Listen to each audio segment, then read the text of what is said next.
what's good? Yeah. Famo, what's good? It's been a minute, huh? I know. I know. We turn down all these other sounds. It's been a minute, huh? We all been. Where you been? What we doing? What y'all want to talk about? I just signed up for TikTok. I got my TikTok cracking. You guys follow me on TikTok if you on TikTok. I'm what's my thing? What's my thing? I don't even know. I just signed up. I don't even really know what it is. It's Boogie Wonderland. So just like my Twitch, minus the D's. Find me on TikTok. What's going on, people? What I miss? Y'all miss me? I miss y'all. I ain't gonna lie. Just want to get on here for a moment, chop it up with you, see what's happening.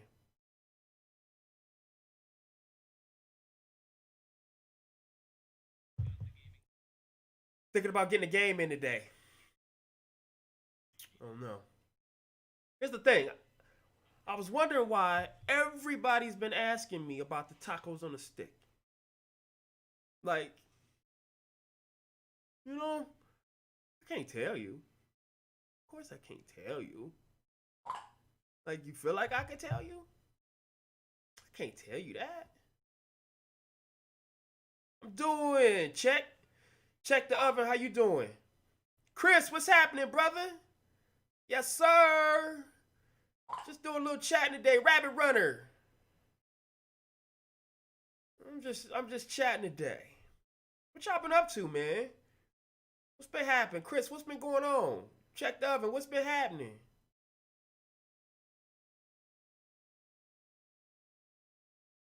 Just thinking about getting a couple games in today.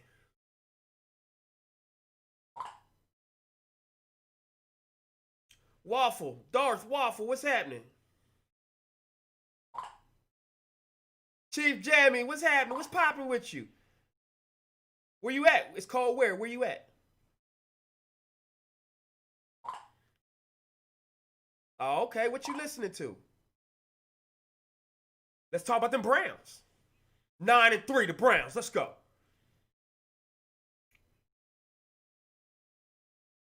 Man, I had some iced tea. I don't know where it's at now. Big shouts to everybody that's been showing love over the years. Real talk. I ain't gonna lie to you, man. You know? I got that Nickelodeon gig, and it was like, when I got that Nickelodeon gig, it was like, it was a job. You know what I mean? It wasn't like, oh shit, I'm on, because, I hadn't watched Nickelodeon in like years, since I was a kid. You know? And being in LA and Hollywood, you just want to work, man. You want to pay your bills. You want to be able to, and it's not even, how do I say it? Most people in LA, right? They got another job. You gotta have another job. You have to. Unless you're like regularly on a show, you got a contract, you got 3-4 seasons under your belt. You want to work. So you're just constantly going on these auditions. Oh yeah, it's always, I'm always acting. Acting a fool, acting whatever. So when I got that Nickelodeon joint, I was literally just going to work, man. I wasn't familiar with the show. And not to mention the show, when I got on it, it was still early in the process of it. So I don't think any of us knew at that time that it was gonna be nuts. So it was cool to feel like you working. You got a job, man. At nighttime, I was like throwing parties. I had been throwing parties since I was like 20. So throwing events, and this used to be at a time where when you went to the club, you had to be able to dance. It wasn't what it is now to stand around. You buy a couple bottles at this table, you stand at this table looking across the room at a bunch of people standing there looking at you. That's terrible to me. So, getting to LA before that transition happened, It was cool to start throwing these types of parties and then seeing people at the party that you used to see on TV. These people are now coming to your party. You got people coming to your party that you listen. I got this dude's album. I was listening. Now he's at your party. He's shaking your hand. It was incredible. Let me see. Nice to meet you too, Warrior Star. Okay. San Fran always cold, man. I went to San Francisco in the summer one time, and it turned dark, and I was like, "Where are we at?"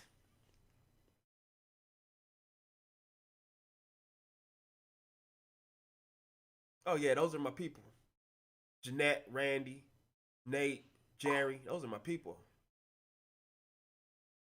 Oh, Chris, let me tell you. When I say parties used to be here's what a party is now. There used to be this party that went on in LA, and it was called 14. And they had all these hashtags that said, 14 made me do it. 14 made me do it. Now, this was at that time where like I said, that shift had come about. And the club was no longer the club. They took away the dance floor at the club to make room for more tables. So when you take away the dance floor, you're immediately eliminating the energy. Now, my job is, when I was throwing these parties, I would not only invite people, promote the party, but I would hire the DJ, I would hire the dancers, and I was the dude on the microphone laying that shit out.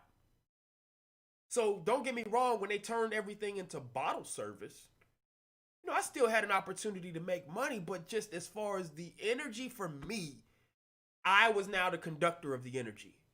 You see what I'm saying? So now it was like, if I wasn't constantly saying something, then it was just instrumental. Because it's EDM. Once EDM hit, it changed everything. And I'm not talking about house music. See, I grew up on house music. House music was a vibe, so you dance. Lady, hit me too. That's house music. That shit used to have everybody dancing. Then when they turned it into wah wah wah wah wah wah wah and the dubstep and all that, people just sitting around doing this. Energy was like, energy got deported. So I got a chance to literally see the change in the energy levels, and I wasn't feeling it. Like, let me give you an example. When EDM first hit, I remember going to this club in Hollywood called Playhouse. It was a big club. And when EDM started really taking over, I remember I walked in there one night, and at the crescendo of the song, like the bass drop, everybody started throwing napkins. Napkins? We throwing napkins now? Sometimes when you see something that's corny, you have a choice to make. Do you want to participate in this? Because often you go into a situation and you have an opportunity to change, how the party goes. Whereas sometimes they're like, nope, we like this. And I can't be mad at the owners, because you're now essentially the price point for these bottles, these tables. This person just paid $15,000 as a table minimum. And think about if this person paid $10,000 and there's 15 tables in here. Essentially, this club owner is going to make more money on this one night than they would have when it was a dance floor in that club in 6 months. Why? Because now they're basically saying, if you want to be in here, you want to kick it, you got to come off at least minimally 10 bands. Now, that's cool for me. But again, when we talk about energy, it was trash. Now, you got to understand, LA's a completely different animal. You got all the homecoming queens, the prom kings, of course, the class clowns. You got everybody that was told that they were beautiful and pretty and attractive and handsome since they were 7. You got every girl that can sing, every person that can dance from all over the world. Everybody's coming to LA. Everybody's coming to Hollywood. Why? Because Hollywood is the spot where you can change your tax bracket. But guess what? Everybody ain't gonna make it. That's just what it is. So now you got all these people that believe in themselves. So you're coming to a place where it's like you have an opportunity to change your life, your family's life, just off of putting yourself out there, auditioning, And we're not even just talking about acting. Think about the singer. She might go to singing lessons. She might have been in the church chorus and the church choir since she was like 6, and she can blow. All she wants to do is get a deal. She just wants to be able to say that she's with this label so that she can pursue her career. Right now, let's not just talk about the talent. There's so many jobs. So again, when the Nickelodeon thing, when I got that, I was throwing parties at night. So to me, throw the party at night, come out with a pocket full of stones, that's money. Get up in the morning, and whatever my call time was, I went to the Nickelodeon show. Did my acting thing, did my best not to get fired, not to lose a job. Here's what people don't know. I never had a contract with Nickelodeon. I never was really a part of that show like that.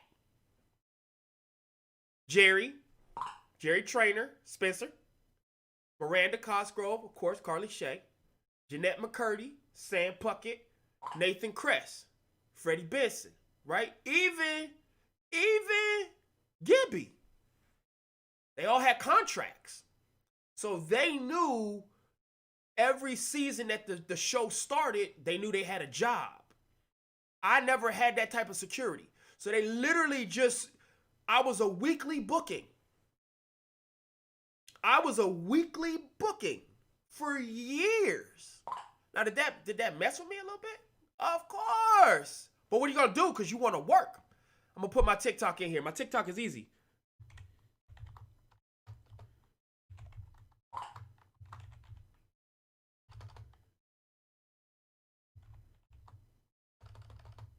I'm the worst typer. I used to be cold at typing back in the day.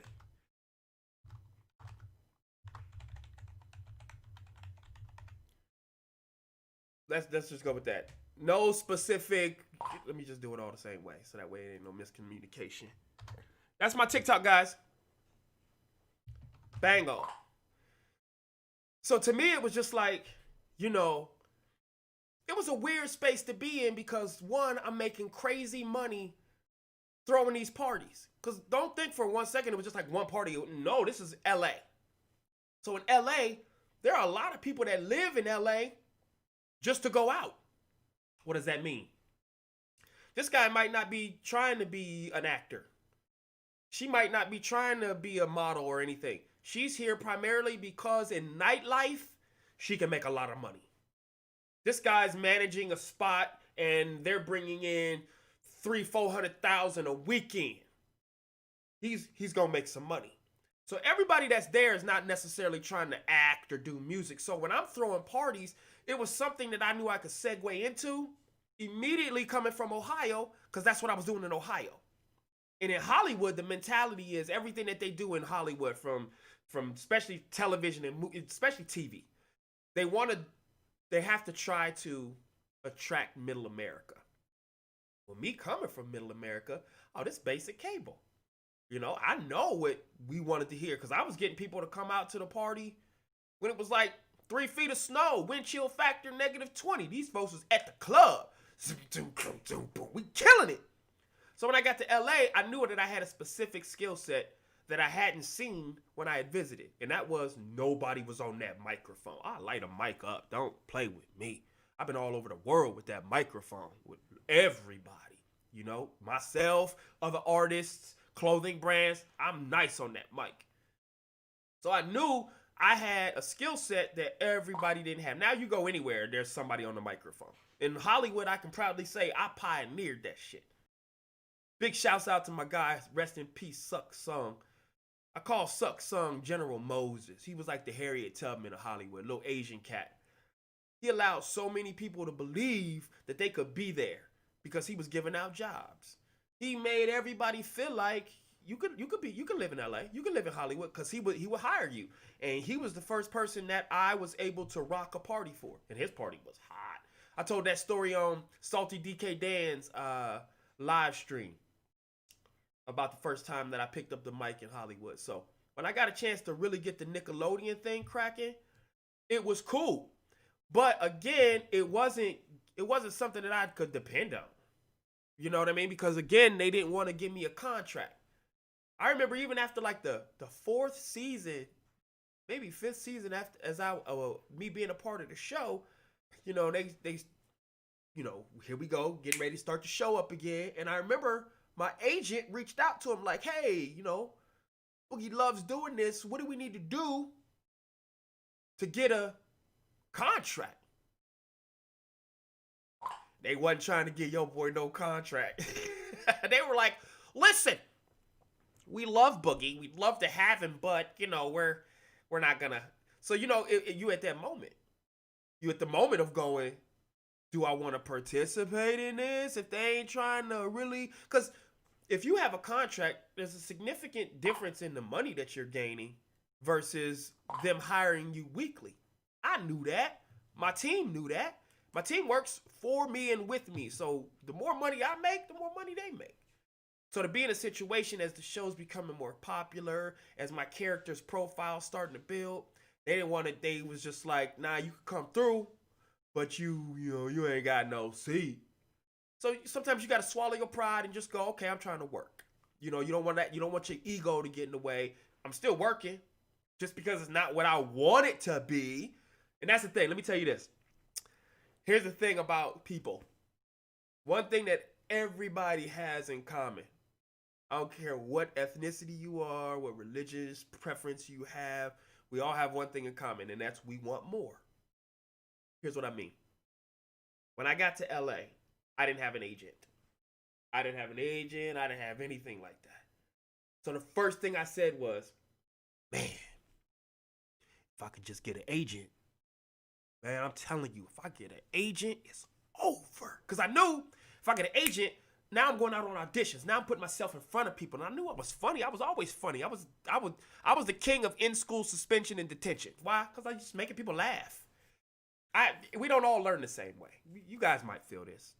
We don't all learn the same way. So me sitting in a classroom for 8 hours under weird fluorescent lights in these weird rows, and everybody's got to be quiet while this guy or lady's up there telling uninteresting stories for 8 hours, 5 days a week. It killed me.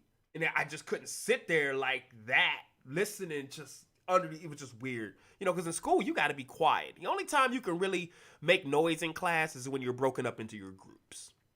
Other than that, shut fucking up and let this person talk all day. He ain't cracking no jokes, and his jokes are corny. So to me, I had a hard time with that. So I always knew I was funny. People described me as hilarious growing up. Like, people would be talking to their parents. Oh, that's Bobby Bowman. That's the guy. He's hilarious. That shit felt good. My mom wasn't with that. Because whenever we would be somewhere and somebody would give me that type of accolade, give me those types of props, she immediately knew that means if that person was saying that about me, that I was up at that school cutting up. I wasn't doing what I was supposed to be doing. So it's like you wanted to be like, feel a certain way, but then you knew that compliment would get you in trouble by the person that's looking at you daily going, all you're supposed to do is go to that school and do what those teachers tell you. You ain't supposed to be up in there making kids laugh and do. She didn't get it. I'm hilarious, Mom. Can't help it. So getting to Hollywood, that Nickelodeon show was incredible. The best time on the show, to me, was when Michelle Obama came on. Why? Why I say that? The whole goal for me going to LA was to be the king of late night talk. I had seen a guy do this on January 3rd, 1989. A talk show premiered, a late night talk show premiered on Fox, and it was called the Arsenio Hall Show. Now, I was the guy that was always watching Johnny Carson. You guys probably don't know. Johnny Carson was one of the greatest talk show hosts of all time. Like let's be honest. So it started off with Jack Parr, Steve Allen. These guys were way back in the 40s. By the time Johnny Carson came on, he literally turned the talk show landscape on its head and he killed it. Nobody could do Johnny. Johnny was so cold that if you were a stand-up comedian and you got a chance to do a set on Carson, there was two things that would happen. This is how you know if you were good. If you finished your set and Johnny waved you over to the couch to sit down next to him and have a conversation, your career was it. Your career was made. But if you finished your set and Johnny didn't wave you over, you probably still worked because you were on Carson. but it wasn't the same as when Johnny told you, hey, that was good. Come on over here. Have a seat. Let's talk about it. That happened. It was crazy. So I grew up watching Carson. And then on January 3rd, Arsenio hit. Now here's the difference. Not only was Arsenio a black dude, but Arsenio's energy was just different. Like he had the crowd, woo, woo, woo. The band was rocking. And here's the key. At this point, hip hop was in its infancy. It was a baby. So you didn't see a bunch of channels or radio stations playing hip hop music. So when Arsenio came on, he was the guy that had these hip hop artists on as the late night guest performing. So now it was a chance to see Busta Rhymes perform. Like there's a legendary performance that Busta Rhymes did with Tribe Called Quest and Leaders of the New School when he took his hat off and turned it inside out as I combine all the juice of the mind. That was the moment where we were just everybody. You knew you were gonna go to school the next day and everybody's gonna be like, did you see Busta last night? Because this was the only time that you could really see this kind of stuff. So me watching Arsenio every night, and then he was from Ohio. I was from Ohio. This guy was from Cleveland. I was from Youngstown, about an hour and a half away. And he used to always do this real cool thing at the beginning of every show. He would say, so I just flew in from Cleveland. Man, we know you didn't just fly in from fucking Cleveland today. But it was cool to hear him constantly bigging up the fact that he's from Cleveland. So as a young dude, in my mind, I'm going, that I'm gonna be this dude. I'm gonna be this dude. And it was cool. It made it seem logical because when they took him off the air, they didn't replace that content with anybody. So even if you watch and look at late night talk right now, you got 3 dudes named James doing the exact same show, talking about the exact same thing, dressing the exact same wear. How do you have 3 dudes named James? You can call this dude Jimmy, that one Jimmy, and that one James. That boy's name is James. All 3 of these dudes are doing the exact same show. So that made me realize something as I was in Hollywood. Maybe this is a club. And maybe everybody's not invited to this type of party. And it bothered me. So when I say my favorite episode of iCarly was with Michelle Obama, that's because a lot of you guys might not be able to relate with this. Maybe you can. When you get the first black person in a role, it feels a certain way. Even if you don't know that guy or that woman, it feels a certain way. So when we had the first black president, it felt a certain way. First thing I thought about was my grandma who passed, who was hoping back in the 80s that Jesse Jackson would have gotten it. He didn't. The second person I thought about was my mom. You know, being a product of the civil rights movement, born in the 40s, coming from Birmingham, Alabama, she gets to see this black guy. This black guy's the president. So in my mind, I'm in Hollywood. And the whole reason that I'm here is to try to have a platform in which if this guy or anybody else gets a chance to get that job, I can sit him on the couch and have a conversation. So it bothered me for a long time that I hadn't made it to that point in my career where I could have that conversation with President Barack Obama, because the things that I would have asked him were completely different than what these guys were asking him. These guys are all asking him the exact same question. You had Leno and Letterman. They're all asking him the same questions. I would have asked him, listen, what are y'all cooking in there? I mean, what are they making? Are they making, like, is it a set menu, some weird stuff that Abe Lincoln liked? Or do you get a chance to say, hey, we want some greens?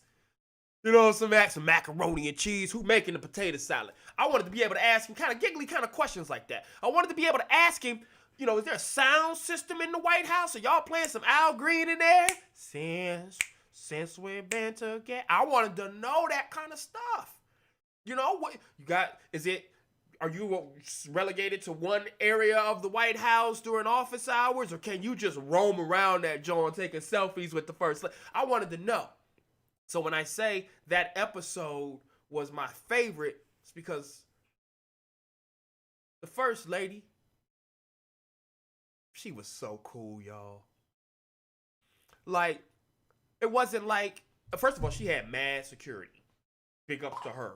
When you got helicopters flying overhead, Sunset Boulevard is completely shut down because Barack's wife is here.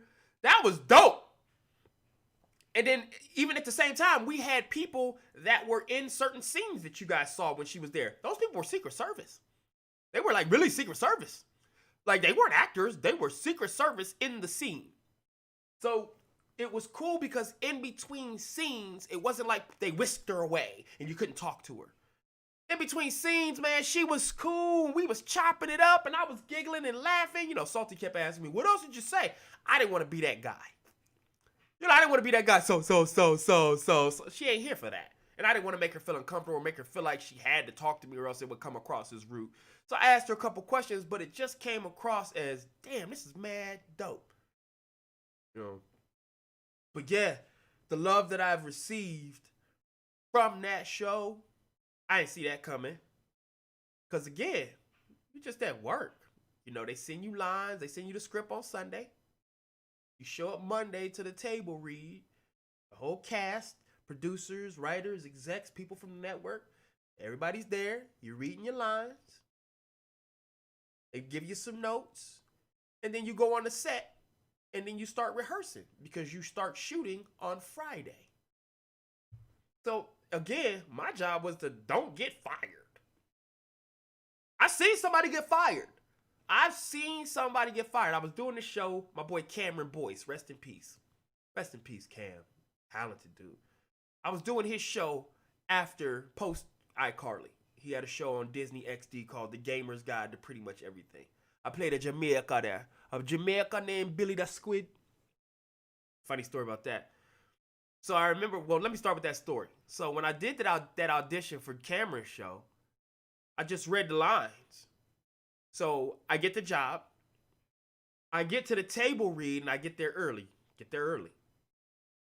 And I remember when I arrived, the executive producer was there and the director was there. So I introduced myself. They were cool. We were giggling and laughing. And I remember the director goes, so how's the accent sound? What's the accent sound like? And I'm like, because in my mind I'm going, what fucking accent is this dude talking about? Nobody told me about no accent. So I'm just looking at him. He's like, you got the accent? I was like, oh yeah, I can do a bunch of different accents. He's like, what kind of accents can you do? I'm like, I can do a British accent. I can do an Irish accent. You know, I could do a Colombian accent. I could do a Jamaican accent. I could do a Nigerian accent. I'm just throwing shit out here. And he goes, let's go with the Jamaican one. So I'm like, okay, cool. Now here's the problem. When you're trying to do accents like that, when you're reading a script, every word is not you can't turn it into something. So for me to have to do that on the fly, as soon as he said, let's go with the Jamaican one, I was like, okay, cool. He looked away, I opened that script and started, man, how the hell am I going? Because I hadn't rehearsed for that. When I went to the audition, nobody said anything about it's going to be in a Jamaican accent. So just imagine me sitting at that table read about 10 minutes later when the whole cast comes in, all the execs come in, and now it gets to my turn to read, and I have to read this in a Jamaican accent, and I've never rehearsed. I didn't know how to talk in a Jamaican accent. I don't have no Jamaican friends, nobody that I could hear and try to, so I'm literally on the fly trying to figure out how to talk in a patois accent. I guess I did a good job because when I read my lines, they all laughed and I didn't get fired. But when I did see somebody get fired, we were doing that show and they kept saying to a girl, can you speak up a little bit? Okay, you're going to have to, they told her about 6-7 times to speak up. You got to speak up. You got to speak up. You got to speak up. Can't hear you. And she wasn't taking the direction. I believe she was trying, but she couldn't project her voice like they needed her to. So they told her about 5 or 6 times that day. The next day, she was not there. They had a whole different girl there in her place. If you can't take direction, grand opening, grand closing. They got, I mean, can you imagine that? Citrus, talk about brutal. Can you imagine the conversation that her agent had to call her with? Because remember, the agent just lost money too.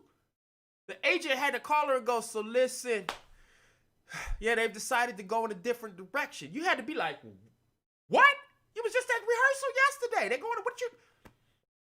So those are the things that brutal. I got to give it up to so many women.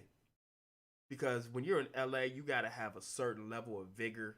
You got to have a certain confidence about yourself. Imagine the girls that are going into these auditions and people are literally saying to them, we need someone a little skinnier than you. Yeah, you don't have the right. Yeah, that's not going to work for this. Is your hair always, is it always like that? Is it? Okay, yeah. Okay, thanks for coming. Imagine. You're just in that situation where and you're doing this 5-10 times a day all over town. And these people are just crushing you. Just crushing your dreams. But you believe in yourself so much, you got to keep it moving. Got to keep it moving. So, Hollywood is a cool spot. It's definitely a place where all your dreams can come true, but you got to be built a certain way.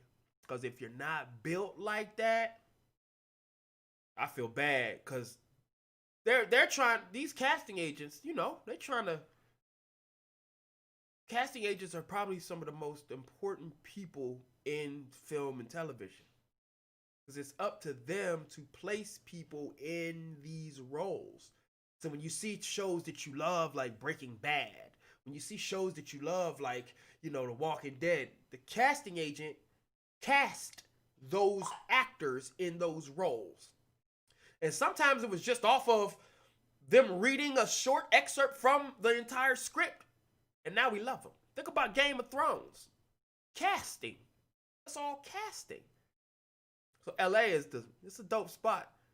Man, they gotta be strong. Think about all the minority women in LA that don't work, that are still trying, knowing that you probably ain't gonna get this job.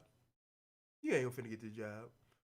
Who's in the chat? Let me chop it up with the chat for a little bit. What's happening, y'all? It's been a minute. Are you saying capitalism and wanting to make a profit ruin the club?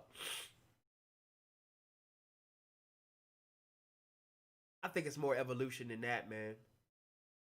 Right? Your grandparents and them probably was listening to the radio programs as a kid. That turned into watching TV to a point that radio was defunct. Now people don't watch TV. The newer generation is not watching TV. You guys want stuff in these little clips, these little bursts, these bullet points. So everything has an evolutionary process, So it's easy to say capitalism and, want to make a profit. Yeah, that could be a reason. I don't know. Let's see. Nice to meet you, man.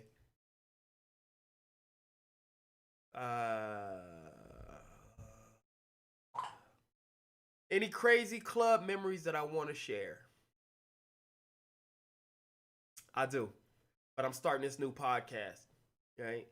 And I'm going to talk about all the things that happen on my journey. Cool stories, right? Still thinking about what I want to call it, but I want to name the podcast, but it's coming. Because I got so many stories. Things that happen, things that you wouldn't believe, things that'll make you immediately go, real talk.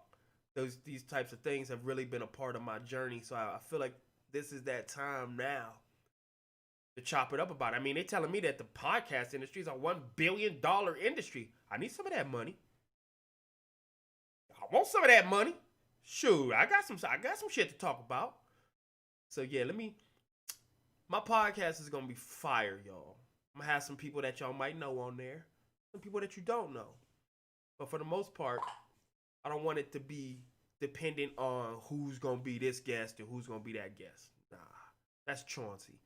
Like when I used to throw parties. When I first started throwing parties back at the Ohio State University, one thing I knew I had to do was I would invite the fraternities and the sororities out, but I knew I couldn't depend on them for my party to be hot because I knew as soon as they had something going on at the house, they wasn't coming. So you're welcome to come, but I can't depend on y'all, right? So even with throwing parties at the club, I knew this artist and this celebrity and this, but I couldn't depend on those people to make the party because the first time that I can't get one of those people to come and perform or something like that, now the party's judged by that versus just creating a nice party and then all the other stuff is just the sprinkles, you know? So the podcast will be that, chopping it up, conversation, story time, if you would. And then often I don't say often, at times I'll have people jump in and kind of get their take on, yeah, I remember that, yo, that was crazy. It'll be that. Let me give all these shouts to these follows, man. I got some good follows today, man. I appreciate y'all. Again, I ain't gonna stay on here long today. I just wanted to jump in. I ain't even on a game. I just jumped in to talk to you. Putting tables there just kind of makes it a loud restaurant, not a cool vibe and shit, you know? Feels bad, man. Drowsy funk, you're right. It was just weird because now you had all these places thinking that they could just be a club. You know, you go into this place and you're like, where are we? This is terrible. You know. Yo, I got real senior swirls rated me. I appreciate you, man. Thank you very much. Thanks for hosting the stream, Swirls. Fuang Day, what's happening? Rabbit Runner, what'd he say?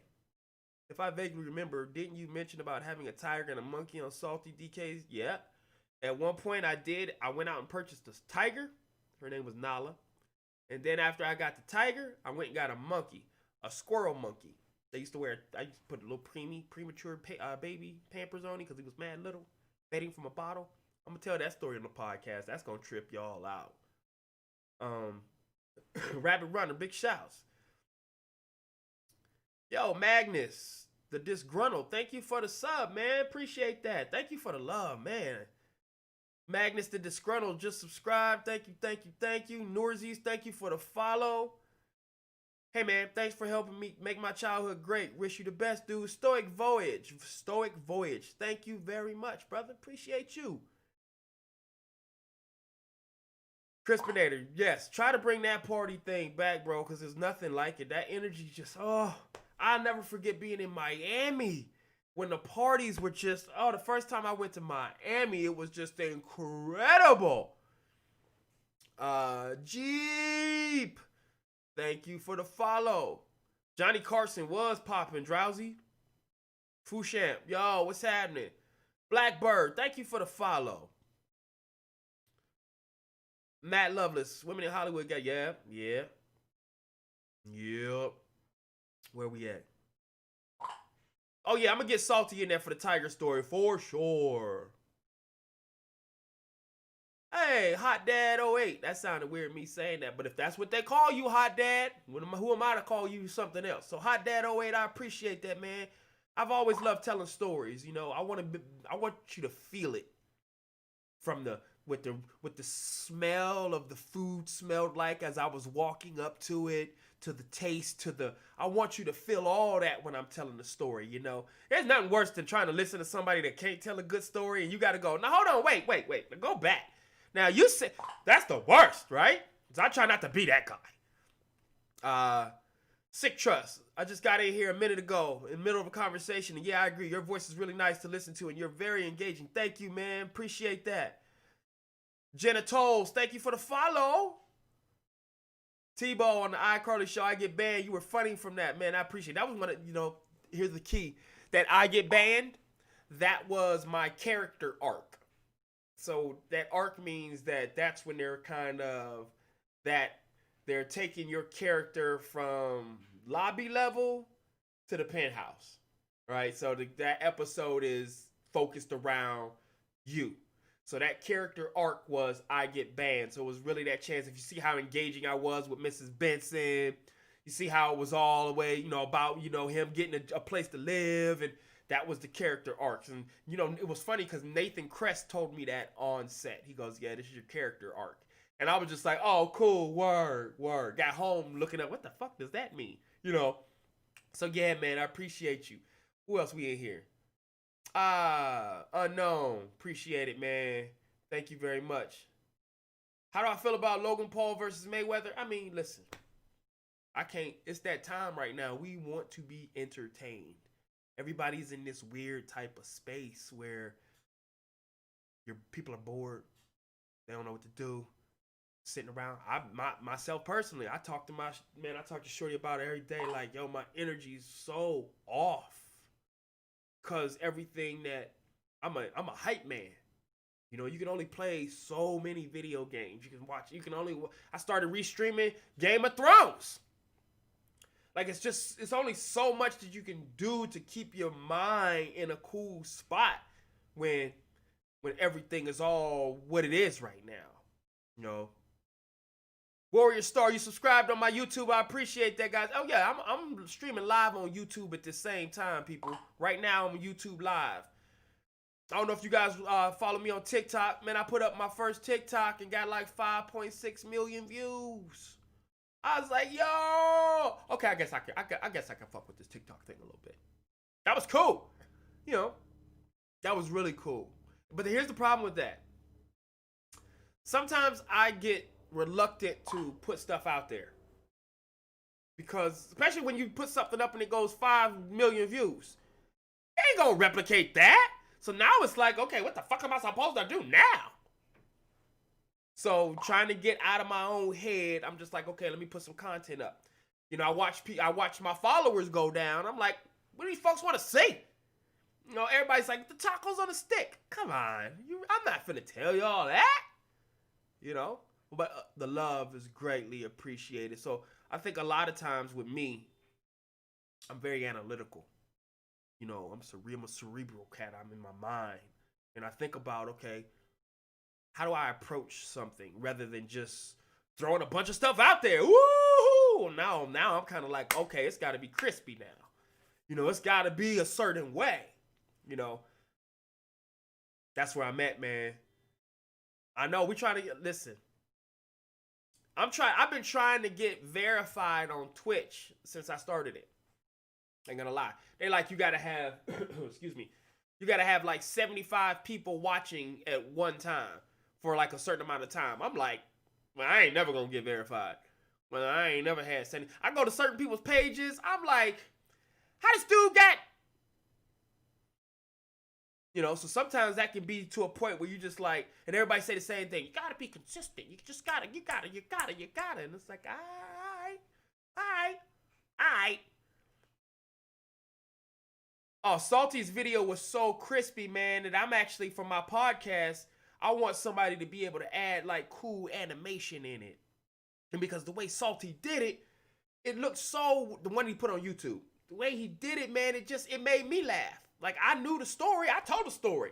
But the way he had the thing knock me in the head, I kind of shrunk down, and then I'm like following the dude that shit was funny. So now I'm going, man, I should voice cartoons. I should have my own cartoon. Right? Make it like the Boondocks, like anime, you know what I mean? And me telling these stories. But I'm in my lane, and I don't know how to do all that. The photo, whatever I don't know how to do it. But I think I would have a dope cartoon just telling stories, you know? And having somebody be able to animate that. Oh, fire. If y'all know somebody, whisper to me. Put me in contact with somebody that can maybe animate some of my stories. I think that would be fire. Fire. Who else we got? TT Vini, what's happening? You good? Life is good? You well?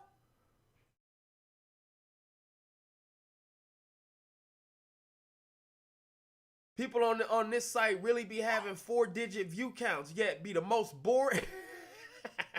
Sick trust. Right? Like, I went on somebody's channel. This dude, straight up, he was just eating. It wasn't like he was like, that shit is good. No, he was like, and it was like 20,000 people watching. I'm like, what are we looking at? We just watching this nigga eat?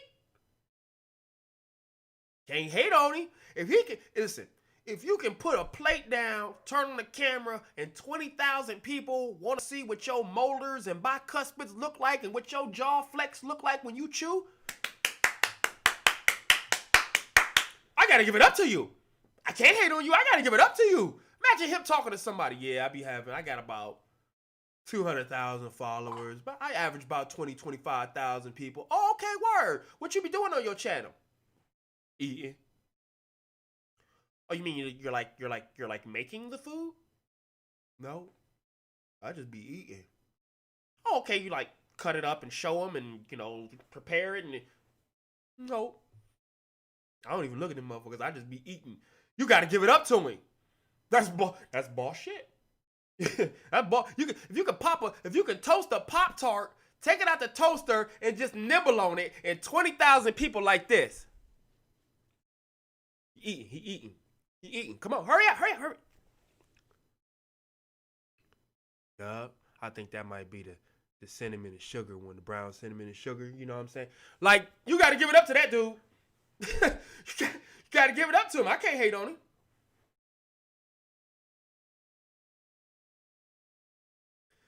You should do a setup video. What's that mean, Warrior? A setup video. Matt Lovelace, dude, that means the world to me. You've probably never heard of me, but I edited the Salty video. You can see my name at the end. Yo! This is the guy. It's crazy. I was just talking about your ass, Matt. We need to connect, bro. We need to connect. Let me know what I need. Now listen, if you one of them crazy video editors that need like 30 racks or something crazy, I'm cool. Appreciate you though. I'm cool. But if we can make it happen, shoot, I'll shout you out at the beginning and the end of every series. But I definitely want to connect with you, bro. If that's something that you could do, we can put something together. Cause I got some stories. Who else is in here? Hot Dad. I gotta do an eating video now, right?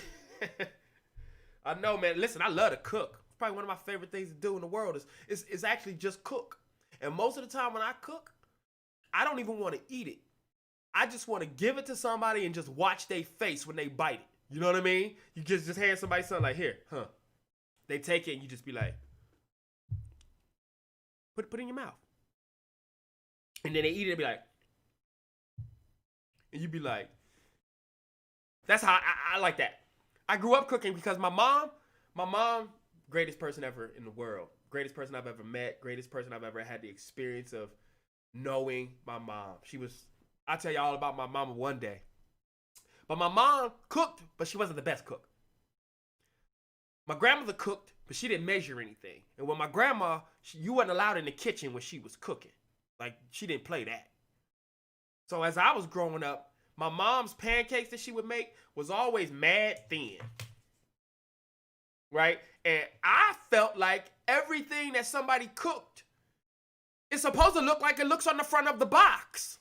So to me, if it didn't look like it looked on the box, this shit's trash. So I remember I would always work on pancakes when my mom wasn't at home. Pancakes. Because pancakes, she knew that I could make without burning down the house. You don't need no oil, right? And she would get the quick mix. You only have to put some, the mix in a bowl with some water, mix it up. So what I would do is when she would leave, when she wasn't home, my mom worked a lot. And when she wasn't working, she was doing volunteer work. So she was never at the crib. I always say that I'm an only child, but I had two siblings that was work and volunteer work, and my mom liked them better than me. I used to say that until I got older and really got a chance to appreciate how dope my mom was. As a little kid, sometimes you're a dickhead. You think you know more than you do, and you're selfish. Once you get older, you're able to look back on things and go, yo, I was tripping. Mom's was dope. So I remember when she would be gone, I would literally just be making pancakes. Not to eat them. I would throw them away. Put them down the garbage disposal so she never knew that I was cooking them. But my goal was they had to look like they did on the box. Or if they didn't, it was this is trash. So I finally figured out how to make them look like they did on the box. I figured out what my mom was doing that they clearly weren't doing in order to make it look like they did on the box. And what was that? My mom would put a little oil in the pan. And that oil would make the outside of the pancake like crispy. Oh, crispy, crunchy ass pancakes. That's not a pancake. So what I did was I would heat the griddle up to a certain temperature and then just pour the stuff in there, flip the cake, and I realized, ha ha, that's how they do it. So the first thing I learned how to do was make perfect pancakes. Perfect pancakes.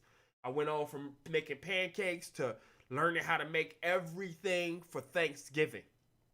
From the greens to the candy yams to the potato salad, all of it. To a point that as I started to get older, and like say I would go to, so I remember one year I went to my buddy JC Shaze's house from NSYNC. I went to his house for Thanksgiving. And he was like, yo, I'm doing Thanksgiving tomorrow. I'm like, oh, can I cook? He was like, you cook? I'm like, yeah. He's like, well, yeah. He was like, how much stuff you cooking? I'm like, how much can I cook? He's like, you can cook whatever you want. So I'm thinking, okay, bet. He goes, why don't you just come over here early and start cooking here at the house instead of having to bring shit? Oh, don't tell me that. Oh, I showed up in that joint at like 10 o'clock in the morning. He opened the door, then went back upstairs and went to bed. About 15 minutes after he went back upstairs and went to bed, he came back down because I had put them yams on. He came back down like, what is that? I said. When people started coming, the first thing I knew they was going to say when they tasted that potato salad, it was actually the biggest compliment that somebody can give you if you cook is, you didn't make this. It's the biggest compliment ever. That means that they didn't believe that you had skills just based upon how you look. And that's cool. I just look this way. Don't doubt me. So just to be able to put that food in people, it feels good. I think one of the things that I would love to do at this point is open a restaurant, but have it so that after the restaurant is done, turn on some music and bring back that old school vibe. You know what I mean? You bring back that old school vibe, right? I got dreams. I like to keep a backpack full of hopes and dreams. You know what I mean? That way, just in case, somebody told me one day, they was like, oh, so you a jack of all trades, but a master of none. Well, yeah. Well, I would rather be a jack of all trades than a master of anything, a master of one thing. Well, yeah, because what if that one thing that I'm a master at, they ain't hiring for that. And that's all I know how to do. Whereas if I'm a jack of all trades, the level of how cold I am on them drums might be better than everybody you got. The level of how I can host this event, whether it's a nightclub or corporate event, might be better than everything you got. So when people used to ask me, what do? I'd look at them and say, tell me what you need. Because if I tell you all the stuff that I do, you're not going to believe me. I'm a Swiss Army knife. And it was crazy to see people go, how do you know how to do all this stuff? Because I guess I'm a jack of all trades. Whereas you're a master of one thing. So yeah, I try not to let people put me down. I try not to let people say little slick shit to me that'll make me mad. Right? I just keep it moving, man. Energy is everything. And if nobody can put you in that type of space, then you good. What else? What else we got? Hey Matt, I'm gonna hit you up on the Twitter for sure. Let's talk about it. I love that, man. Appreciate you. I need you to start cooking for me if you want to just give me food. Bet, Chris, I'm telling you, I'm gonna open up a spot. Me and my shorty gonna open up a spot. I already got the plan of what it's gonna be. I already know it's just gonna be simple. It ain't gonna be it ain't gonna be that Cheesecake Factory fucking menu. Has anybody ever actually looked at every page, every item that the Cheesecake Factory has on its menu? I remember the first time I went to Cheesecake Factory and they put that notebook down, that loose leaf notebook, like we was getting ready to study for an exam down on the table. I was like, what is this? That's the menu. It's too much shit. I ain't finna look at all this. Too much stuff. So my thing is gonna be just real cool. Some real cool stuff. Yeah. Yeah. I love my life, y'all. I hope you guys are good. I want to jump on here briefly, tell you guys how much I love you, how much I really, really appreciate you. It's been incredible to just see how much love I've received off of a job, right? Is that the dog snoring? I got a Great Dane, and she snores like a grown man. Audrey, come here. Come say hi. Come here, baby. She snores like a grown man. Come here, mama. Princess. You had me looking crazy on the chat? Come here. Like you don't listen all of a sudden. Come say hi.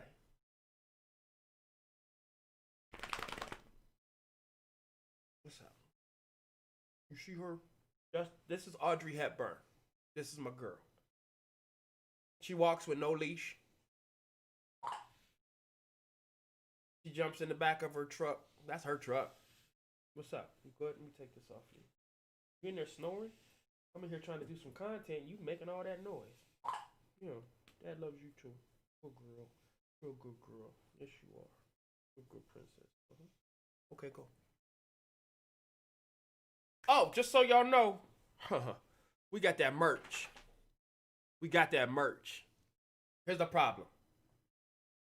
If I try to put my merch up here on this Twitch thing, these folks talk about taking like 70% of the bread.